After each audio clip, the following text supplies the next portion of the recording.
Welcome to ETAuto Facebook Live. Automotive industry is probably reeling under one of the worst times, and I'm here joined by the might of vision and insight. Let me introduce to you today's panel, Mr. Sarwant Singh. He is managing partner at Frost Sullivan. We have Mr. Arvind Saxena, who is founder of Maven Consultancy. We are also joined by Kaushik Madhavan, who is vice president of Frost Sullivan, Asia Pacific region. Welcome to ETAuto Facebook Live.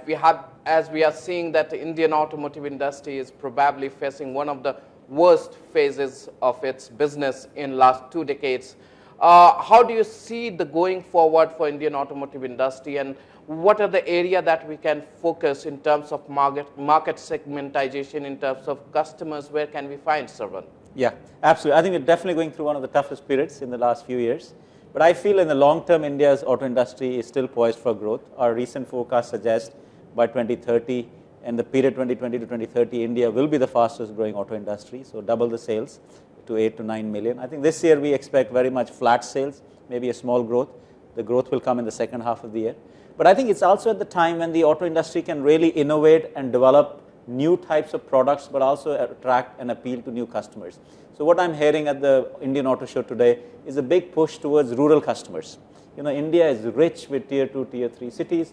We always look at those 35% of Indians who live in urban areas, but there is a 65% who also live in rural areas. Secondly, if you look at India, 67% of our population is below the age of 35. It's such a young nation. We're the youngest nation in the world.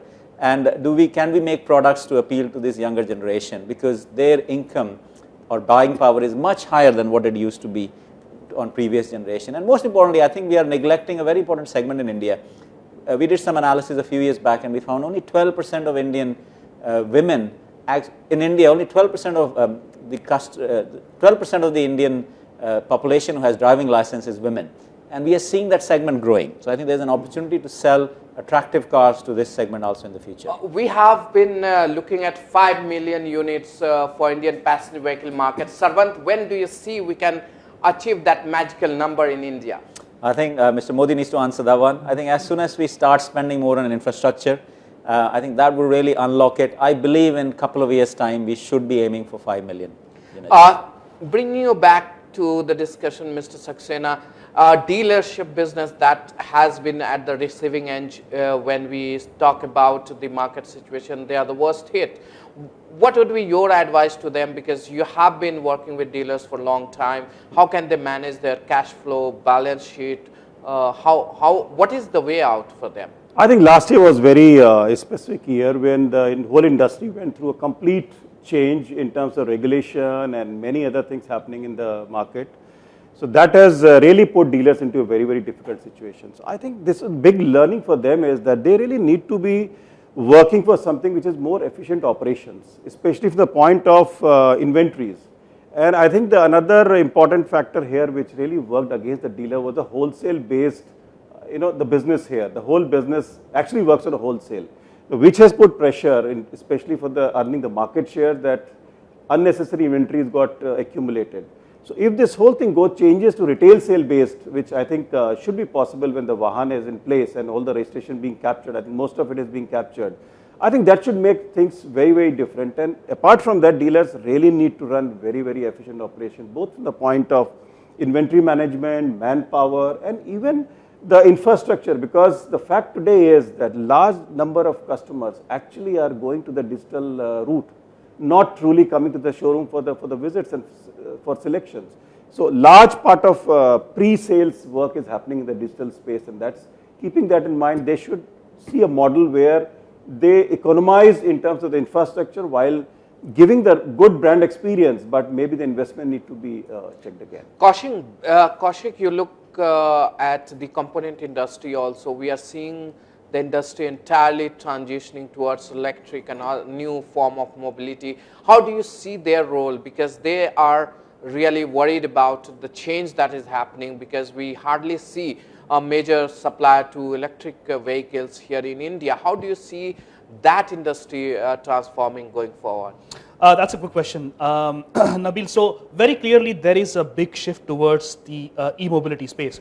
So when that happens, a lot of traditional component manufacturers who have been focusing on, let's say, powertrain component manufacturing, will need to transition towards e-mobility component manufacturing. But having said that, the volumes today, or if you look at the vehicle park itself in India, we still have a fairly significant vehicle park, so which will drive the aftermarket at least for the next 1.5 to 2 decades. So I don't think there is a need right now to fear the move towards electric mobility, but on the other hand, to use this as an opportunity to reskill and develop new capabilities when it comes to electric motors, software, or battery management systems. I think that will open up a lot of new opportunities for the suppliers and the component manufacturers in India as well. How do you see the exports? Because exports has been one of the key area for business for component makers. How are they going to leverage that, especially when India is also leaping ahead to BS6 and we are putting a lot of electronics into the car? How do you see that opportunity? That's a good point again. Now, what is also driving this opportunity is the shift in business models, right? From ownership to usership based models. So that will mean a lot more vehicles will be sold into the fleet segment. That means the replacement cycles are quicker as compared to private ownership where replacement cycles are slower. So I think from the component manufacturer's perspective, there will be a growth because the demand is going to come from quicker replacement from shared mobility business models rather than private ownership. I don't think it is going to make a difference per se because the component manufacturing is still going to continue. Sarwant, I would like to bring you here. If we look at automotive industry, traditionally it was largely driven by OEMs, but now it has become a mobility service solution where everybody, even Facebook, will be part of it. How do you see this transitioning in Indian space? What kind of shared mobility do you see? More of OEMs coming, joining hands with the service providers like fleet and even the aftermarket service providers? How do you see this landscape? Absolutely. I think you mentioned it very well that India is very quick in embracing digital retailing models. Likewise, we are seeing India is very quick in embracing new mobility models. We are seeing business models like car sharing, car rental business is also starting to take off on a slightly different way. India is also unique. It's a very chauffeur-driven market. It is the chauffeur-driven capital of the world, actually. Interestingly, even middle-class families are now having chauffeurs because of the traffic. So we are seeing these Olas and Ubers of the world really making a big dent. And because of that, I think the whole ecosystem is changing. There are a lot more opportunities across that ecosystem. I make a joke sometimes. The companies that do car sharing don't make money, but the company that washes those cars is profitable. So there are pockets of profitability in that value chain. So I expect the car ride-hailing firms to grow faster. Mobility as a service solutions where you can integrate different forms of mobility will grow rapidly. I think demand responsive transport, which is amazing, which has taken off in India, where actually instead of having a station to station bus journey, you can actually have a public transport or you can share a vehicle which is more your door to door and doesn't follow a predetermined route. And you know what Mahindra is doing, for example, focusing on corporate customers in Mumbai, brilliant. So I see a big potential for these in India. Do you expect OEMs to change their stand and business strategy now? Absolutely, they have to. You know, globally, we have heard Daimler and BMW rolling back a little bit, but I think these are very traditional firms. The new CEOs are being very traditionalist in those companies. But in a country like India, you will never have the car ownership that you have in US. We're not going to have 600 cars per 1,000 people. It will be down to 20, 30 numbers. So you have to have mobility as a service solutions. Look, coming back to the dealership community, they have been traditionally selling the car, but with EV coming up, they will probably have less possible opportunity with shared also coming up. The OEMs directly cracking deals with the fleet owners. How do you see the role of dealership changing, because their current role is going to reduce and diminish? How do you see that? See, I think India as a market, just extending towards what I was mentioning, is you see, we still would not reach maybe level of 700 ownership, but the biggest opportunity which India has is we have the largest first time owner market in the world. I mean, if you really compare with some of the developed market, the first time ownership is limited to 7 or 8%, 10% with the new graduates buy. But while in India, you still have 50, 60% coming with the first time owner. Plus, car ownership still is a very, very prestigious acquisition in Indian consumers' life. So I would say while ride sharing would be a very predominant thing here, because now if you realize it's going even to second or third tier cities. I mean, I've been to Allahabad recently when you have a Ola, Uber both available there. But at the same time, as the rural markets and some of the other markets pick up the growth, that's where the personal sales would happen. So dealer wise, I think the model may change a little bit, but they will also have to adopt the changes which is happening in that. So which is, like I mentioned, that if the digital sale is becoming important, maybe you don't need huge setups. You need to economize on that. You may clear more touch points in the market with a similar money. So you could be much closer to your customer and try and make that sale. Service after sales revenue, yes, I think it will take a bit of hit, I would say, but the sale volume may still grow. Sarwant, we have seen that profile of the customer is also changing. More and more women are coming up, and millennials are one of the biggest driver of the market. Do you have some kind of insight on it? How can you help the industry understand where the market absolutely. is? I think, and it's great today. I saw Daimler is launching its Marco Polo, which is it's like a camper van. And it's very niche, it's expensive, and it's made towards a very particular segment. I think that's very encouraging, because now what we are doing, what these car companies are doing, is they're taking the Indian customer and sub-segmenting them. Of course, we Indians have big families, we work together, we go on holidays together, so you need a vehicle like that. So I think that is brilliant. So here is a new segment that perhaps has been untouched in India. And likewise, I believe you talked about millennials. India is a very young population country, one of the youngest in the world. And we are seeing that the per capita income at that lower level is much higher. And of course, sometimes parents are helping them buy a car. And like you said, 50 to 60% of them are first-time buyers. So they need mobility. And in India, it's still a status symbol. So I think that's a very interesting segment. Women is a very interesting segment. But at the same time, I think the silver generation is a very important segment. So these are 60, 65 plus years old. I learned recently, which I'm from such a city called Chandigarh. Someone gave me some statistics. It's the richest city in India in terms of per capita income. Brilliant. So many retired IAS officers, army officers, and government staff. Let's position specific vehicles to them. What percentage do women contribute right now in terms of car buying that we have in India? I wouldn't know the numbers, but top of my head, I believe, I think in terms of influence in buying cars is very high. Okay. Women are the boss everywhere, including the buying the car. So you bought your car by yourself, or your wife was there to take my this? wife and kids had to decide. Although it was my midlife crisis car, but still they had to decide. But I think maybe you have better numbers. See, more than car ownership, I think it's also what need to see how many are actually using it. So car can be owned, I mean, when you really go by the statistics available in the showroom network, it could be owned by a male, but actually the car would be for use well. And secondly, I think what is happening in especially the metro markets, that's where the women ridership is much higher. People are not going for second car, third car, which was very common thing. If you look at cities like Gurgaon, Noida, a lot of people are buying second and third car, because if there are 3 members in home, they would have 3 cars. But I think ride sharing is making that change happen. So we have seen a lot of blame coming on ride sharing, and millennials, they don't like to buy car. Do you agree that they are moving towards shared mobility? That's one of the reasons for your slowdown in automobiles. Do you agree? I think I can take that. I don't think it should be used as a blame game, because very clearly, like Mr. Saxena mentioned, registration and usage will give you very different pictures. Having said that, the move is towards subscription-based services. That's very clear in India, right? In people's minds, they don't want to be burdened with the hassles of service, maintenance, spares, ownership, and so on and so forth.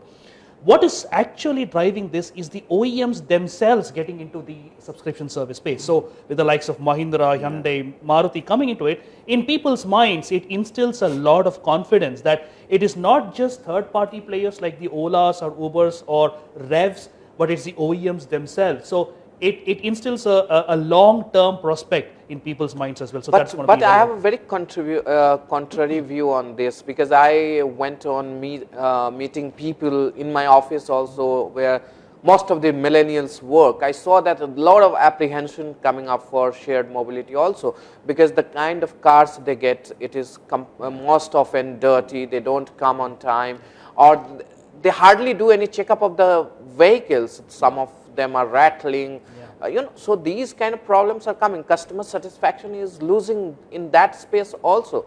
Do you think that will be improved, or you think people moving back from shared mobility and going back to the personal vehicle space? Sarwant, what's your experience? Yeah, I from think the it's global? so. What we have seen globally, the phenomena is we are living longer.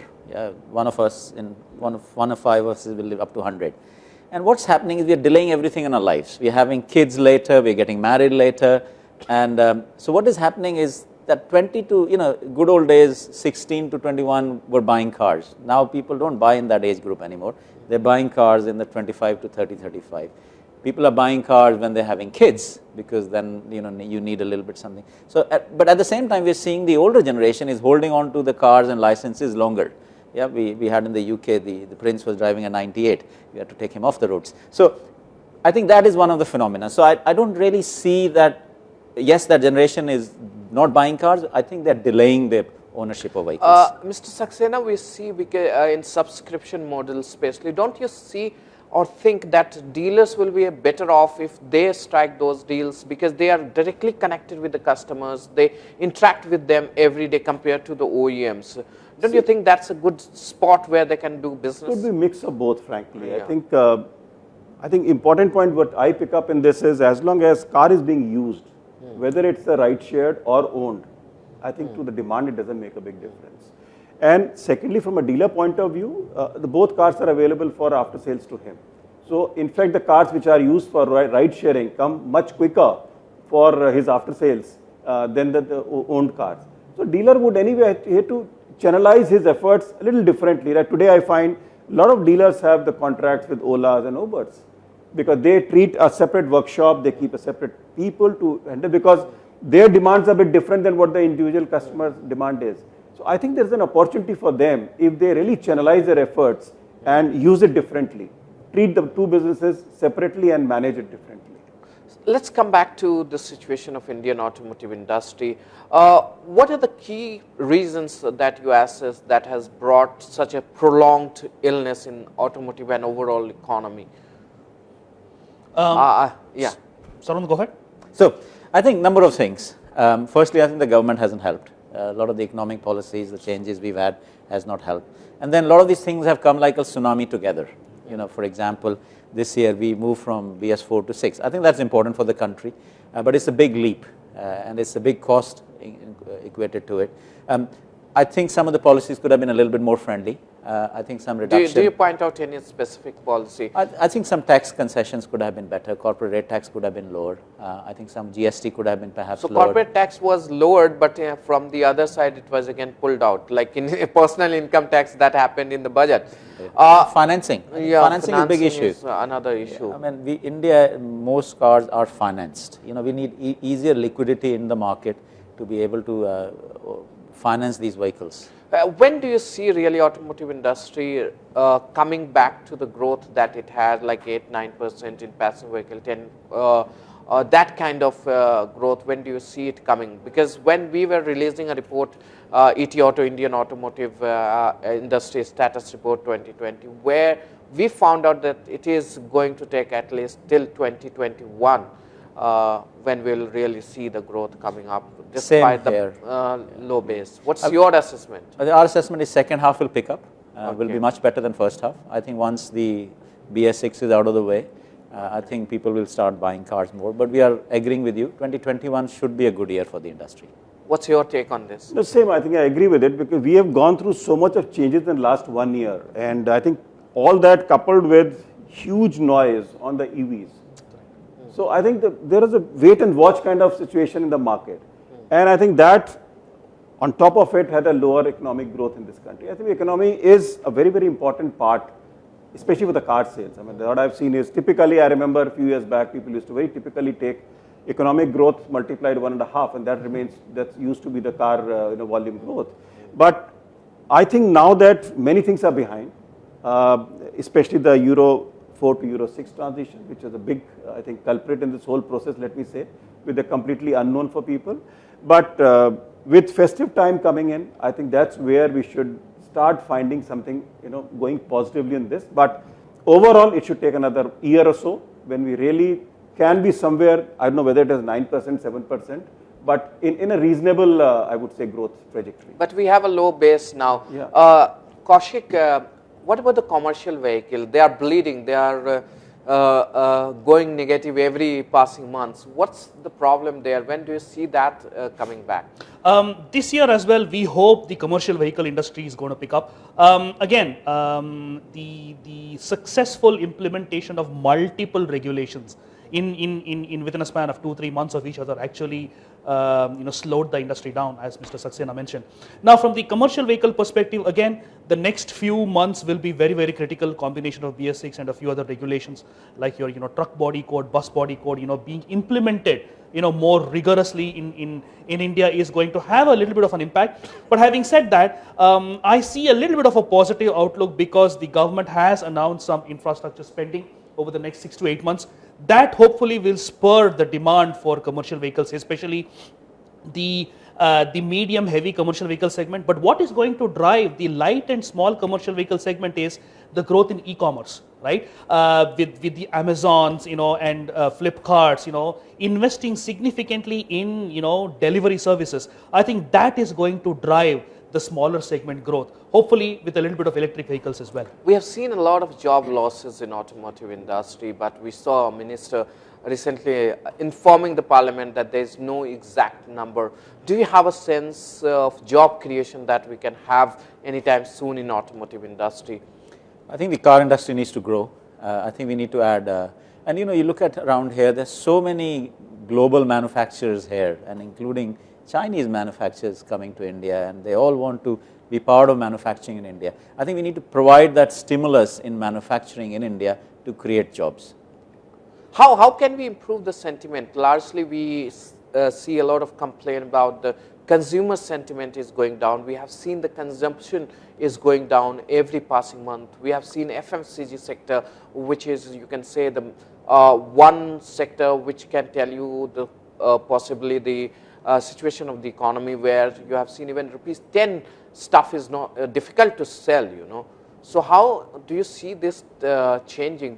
What can we expect from the government, or what are the trigger that we are waiting for to see the growth coming back? I think in 2020, one surprising element could be something we haven't discussed so far is the pre-owned vehicles or used vehicles, right?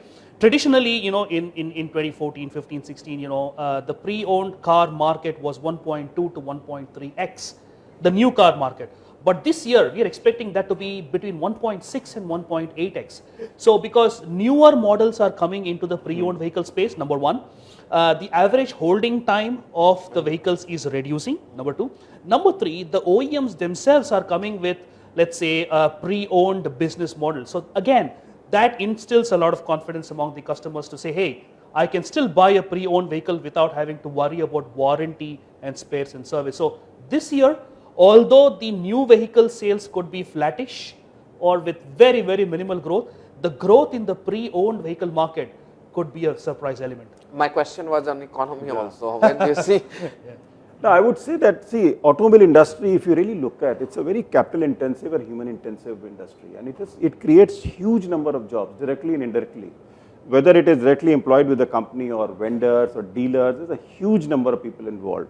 And frankly, if we really have to look at that situation, we must do things which should make this industry grow, because our contribution to whether it is GDP or whether contribution to anything that you take is very, very significant. So if my sense would be that if we are able to grow this business, it will help, it will impact very positively in various areas of the economy. And today I still feel the GST is one very important part of it. I think today you cannot put automobiles and cigarette in same category. It's almost similar. It's almost similar. So I think that's something which we really have to, we have to bite that bullet. And secondly, with Euro 6 coming in, it has pushed the price points much higher than what they were yesterday. And it is a very, very price sensitive market. I mean, we have seen every time whenever price increase, and if you put a small ad, the price is going up, there's always a rush to pick up cars, which really shows the price sensitivity of this market. So in this situation, when the government has taken such a strong position on creating Euro 6 environment here, or Bharat Stage 6 environment here, I think the GST is a very, very important part at this point. I think that to some extent can offset. And second, I think which should help economy also this market would be the replacement of cars. I think this has been in talk for quite some time. I know it's not very easy, but I think we need to find solution to do it as soon as possible, because that will bring in much long-ranging effects on this business. So one last question to you, Sarwant. We have been talking about electric vehicles. We have seen serious players coming up this year.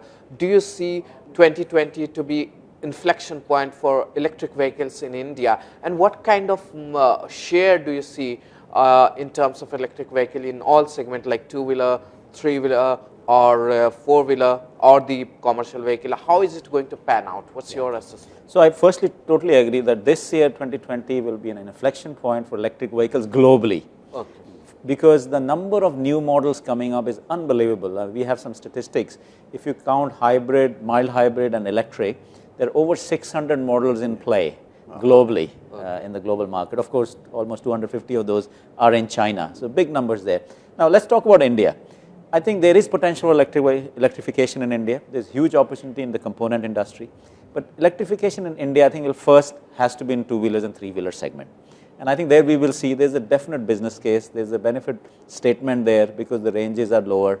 And there is a big population of two-wheelers. India is the biggest two-wheeler market in the world. I think in cars it will be a lot more slower because we are not ready with the infrastructure. I think the government ambitions on electrification are great. I totally support it. I myself drive an electric car for the last 4 years. And I believe in that technology, but I'm also being practical.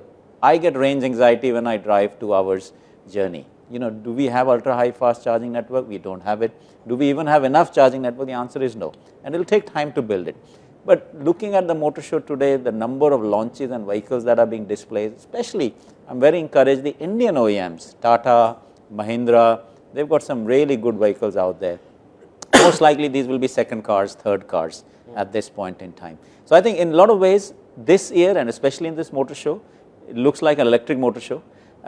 It's great, it's raising that awareness, but I think the uptake for four-wheelers will be slow. But I'm very encouraged with two-wheelers and three-wheelers.